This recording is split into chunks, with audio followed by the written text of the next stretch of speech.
مذہب کی طرف اشارہ ہے کہ وہ لوگ جو یہودی ہوئے، اس لیے انہوں نے سمجھا کہ بس حضور نے تو اپنا دین تبدیل کر دیا۔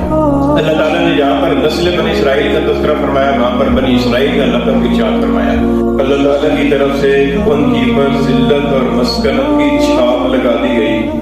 نحمدہ ونصلی ونسلم علی رسولہ الکریم۔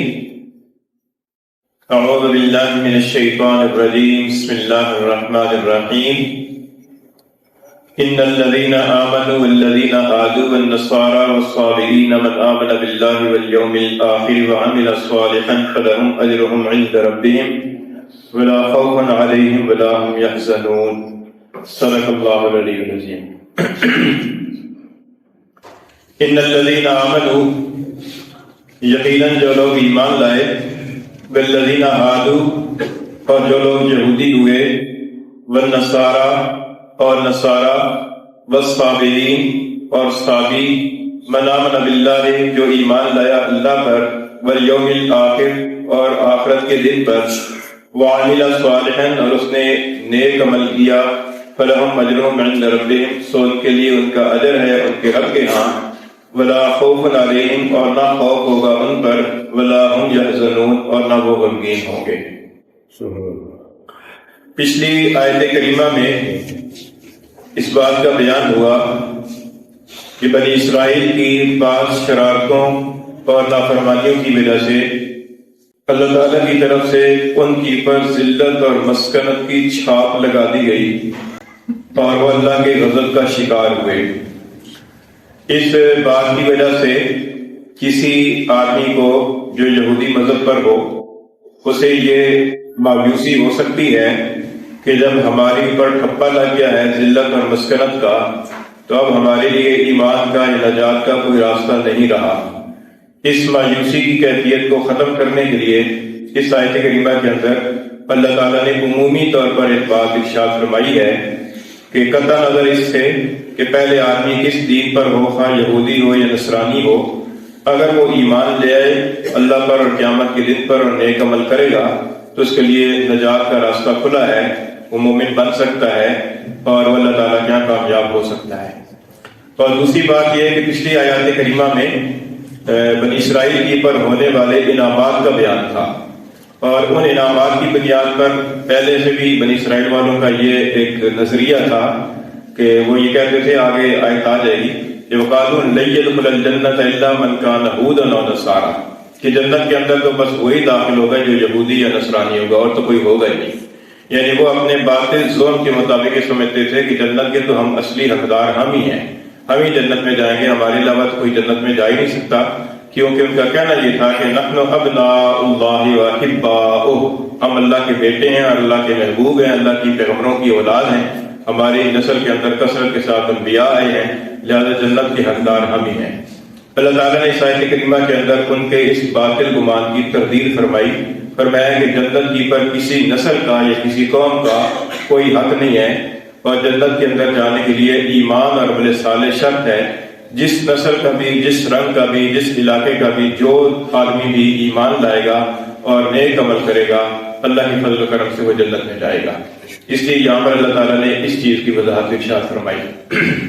اب آیت کریمہ کے اندر جو الفاظ استعمال ہوئے ہیں ان الفاظ کے بارے میں تھوڑی سی تشریح کرنی ہے۔ ایک تو لفظ ہوا ہے ہادو، یہ نیا لفظ آیا ہے پہلی مرتبہ قرآن مجید کے اندر، اگر آگے بھی یہ لفظ آئے گا۔ ایک ہے نسل بنی اسرائیل۔ نسل بنی اسرائیل تو یہ دراصل ایک نسل کا نام ہے، یعنی ایک نسلی اور خاندانی اور قبائلی لقب ہے، اس کے اندر ایمان والا بھی ہو سکتا ہے، غیر ایمان والا بھی ہو سکتا ہے۔ اور ہادو جو ہے نا، یہ ایک مذہب کی طرف رہنمائی ہے، مذہب کی طرف اشارہ ہے کہ وہ لوگ جو یہودی ہوئے، اس کا ترجمہ یہ ہے کہ جو لوگ یہودی ہوئے، اور لغوی معنی اس کا ہادو کا معنی ہے توبہ کی، اور اس سے مراد وہ لوگ ہیں کہ جنہوں نے بچڑا پرستی سے توبہ کر لی، اور جو حضرت موسیٰ علیہ السلام کی نبوت کی پر ایمان لائے، تورات پر ایمان لائے، اور حضرت موسیٰ علیہ السلام کے زمانے میں جو لوگ مسلمان تھے ان کو فرمایا کہ والذین ہادو۔ تو بنی اسرائیل تو ہو گیا ایک نسلی لقب، اور ہادو یعنی یہودی ہو گیا یہ ایک مذہبی لقب ہو گیا، کہ جیسے ایک تو ہم پاکستانی ہیں بحیثیت ملک کے، اور ہم مسلمان ہیں بحیثیت دین کے۔ تو مسلمان ہونا اور پاکستانی ہونا جس طرح دو الگ الگ چیزیں ہیں، اسی طریقے سے بنی اسرائیل ہونا اور یہودی ہونا یہ دو الگ الگ چیزیں ہیں۔ یہ ضروری نہیں ہے کہ ہر بنی اسرائیلی یہودی ہی ہو، ایسا نہیں ہے۔ تو یہ فرمایا کہ والذین ہادوا، کہ جو لوگ یہودی ہوئے، اللہ تعالیٰ نے جہاں پر نسل بنی اسرائیل کا تذکرہ فرمایا وہاں پر بنی اسرائیل کا لقب ارشاد فرمایا، اور جہاں پر یہودیوں کا ذکر فرمایا وہاں پر والذین ہادوا فرمایا، اور جہاں پر یہود و نصارہ دونوں کا اکٹھا ذکر فرمایا وہاں پر یا اہل الکتاب فرمایا۔ تو یہ الگ الگ اصطلاحات ہیں، یہ الگ الگ قرآن مجید کے اندر الفاظ استعمال ہوئے ہیں۔ آگے ہے من نصارہ، نصارہ جو ہے یہ نصران کی جمع ہے، اور نصران جو ہے نا ان لوگوں کو کہتے ہیں کہ جو ناصرہ بستی کے رہنے والے ہیں، اور ناصرہ بستی جو ہے نا یہ پہلے تو فلسطین کے اندر شامل تھی، اب بھی فلسطین کے اندر شامل ہے، لیکن اسرائیل کا اس کے اوپر قبضہ ہے، اس لیے نقشے کے اندر اگر دیکھا جائے تو ناصرہ اسرائیل کے اندر یہ نظر آئے گا۔ نقشے کے اندر یہ ایک قصبہ ہے کہ جو حضرت عیسیٰ علیہ السلام کی جائے پیدائش ہے۔ حضرت عیسیٰ علیہ السلام کی ولادت اس ناصرہ نامی بستی کے اندر ہوئی ہے، اور چونکہ عیسائیت کا مرکز وہاں تھا، اور وہاں سے حضرت عیسیٰ علیہ السلام کی تعلیمات آگے پھیلی ہیں، اس وجہ سے جو حضرت عیسیٰ علیہ السلام کی امت والے ہیں ان کو نصرانی یا نصارہ کہا جاتا ہے۔ نصارہ نصرانی کی جمع ہے، اور بعض حضرات نے فرمایا کہ ان کو نصارہ اس لیے کہا جاتا ہے کہ حضرت عیسیٰ علیہ السلام نے ایک موقع پر ارشاد فرمایا کہ من انصاری الی اللہ، کہ اللہ کی طرف میرا مددگار کون ہے؟ تو انہوں نے کہا تھا کہ نحن انصار اللہ، ہم اللہ کے مددگار ہیں۔ تو چونکہ انہوں نے حضرت عیسیٰ علیہ السلام جو اللہ کے پاک پیغمبر تھے ان کی نصرت کا وعدہ کیا، تو اس وجہ سے ان کو نصارہ کہا جاتا ہے، اور یہ نصرت سے مشتق ہے، نصارہ نصرانی کی جمع ہے۔ تو یہ دوسرا لفظ ہو گیا۔ آگے ہے والسابقین، سابقین کا جو لفظ ہے سابقون کی جمع ہے، اور سابقون کا اصلی جو حروف ہیں وہ 3 ہیں، صاد با حمزہ، سبا، اور یہ سبا کا لغت کے اندر معنی ہے، اس کا لغوی معنی ہے ایک دین سے دوسرے دین کی طرف چلے جانا، ایک دین کو چھوڑ کر دوسرا دین اختیار کر لینا۔ دین کی جو تبدیلی ہے اس کو عربی زبان میں سبا کہا جاتا ہے۔ اسی وجہ سے حضور اقدس صلی اللہ علیہ وسلم کو بھی اہل عرب نے شروع کے اندر سابی کہنا شروع کر دیا، کیونکہ حضور اقدس صلی اللہ علیہ وسلم کے جو ان کے آبائی اجداد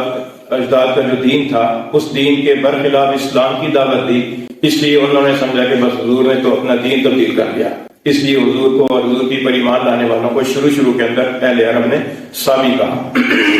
تو یہ سابی کا لغوی معنی ہے۔ یہاں پر سابین سے کون مراد ہے؟ یہاں پر سابین سے مراد مفسرین نے لکھا ہے کہ اس سے مراد حضرت یحییٰ علیہ السلام کی امت ہے کہ جن کو نصارہ یحییٰ کہا جاتا ہے، اور یہ آج کل کے دیکھا جائے تو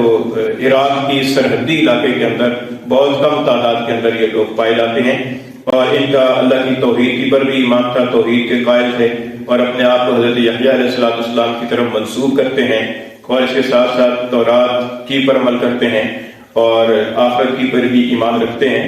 اور بعض ان میں سے بعد میں جا کر ستارے کی پرستش کے اندر مبتلا ہو گئے، اس لیے ستارہ پرستوں کو بھی کہا جاتا ہے سابی،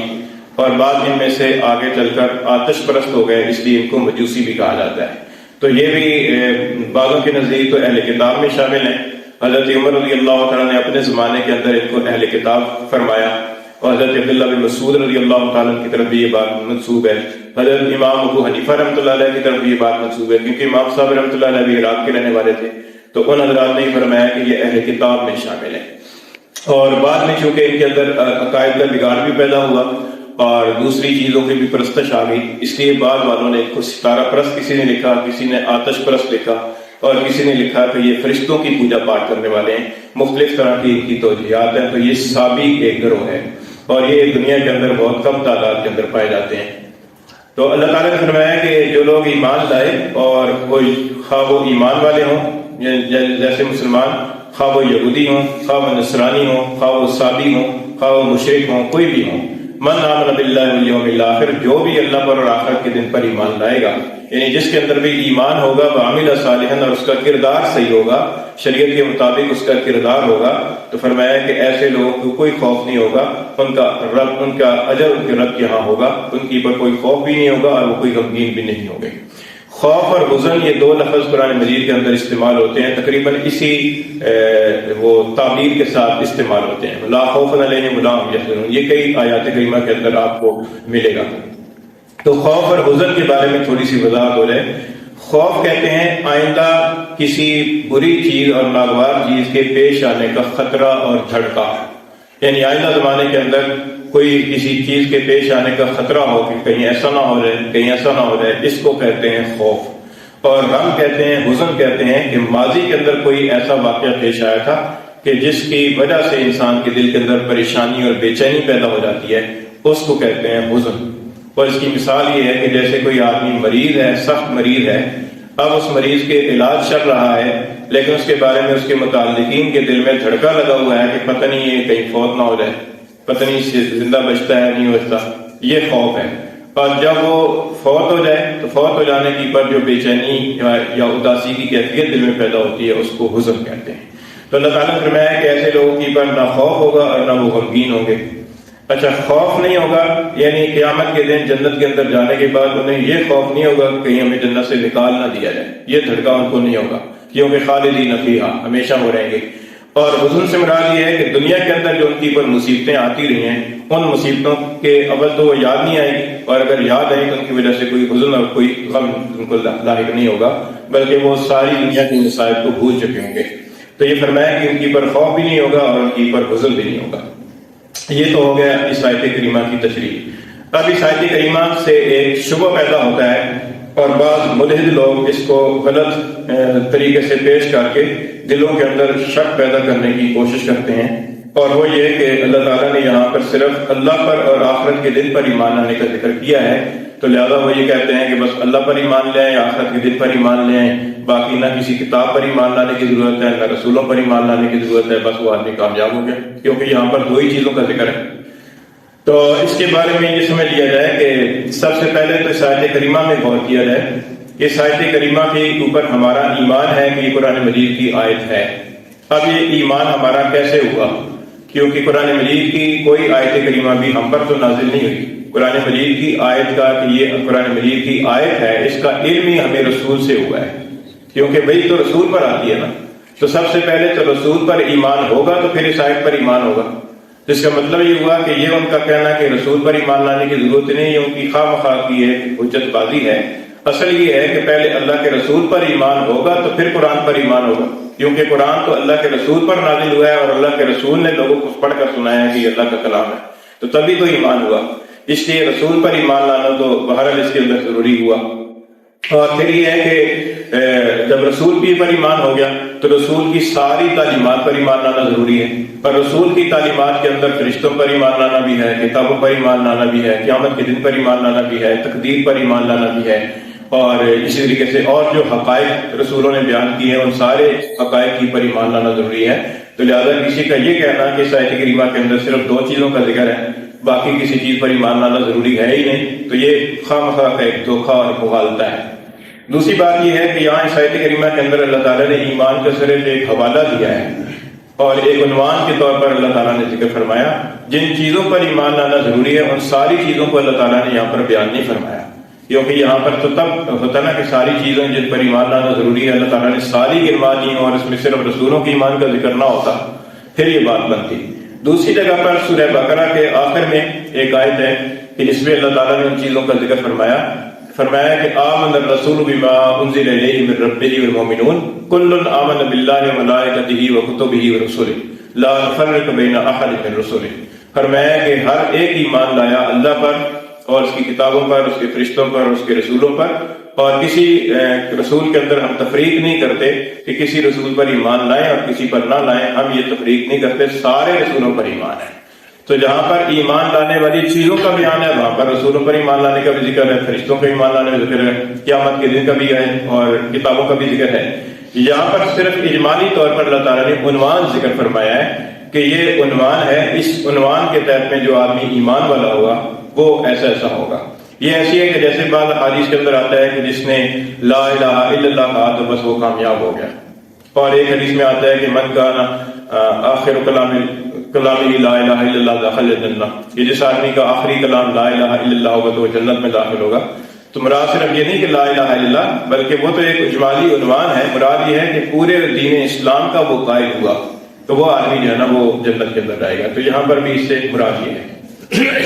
فرمایا کہ ان الذین آمنوا، یقیناً وہ لوگ جو ایمان لائے، والذین ہادوا، اور وہ لوگ جو یہودی ہوئے، والنصارى اور نصارہ، والصابئین اور صابی، من آمن باللہ والیوم الآخر، جو ایمان لایا اللہ پر اور قیامت کے دن پر، وعمل صالحا، اور اس نے نیک عمل کیا، فلہم اجرہم عند ربہم، سو ان کے لیے ان کا اجر ہوگا ان کے رب کے ہاں، ولا خوف علیہم، اور نہ خوف ہوگا ان پر، ولا هم یحزنون، اور نہ وہ غمگین ہوں گے۔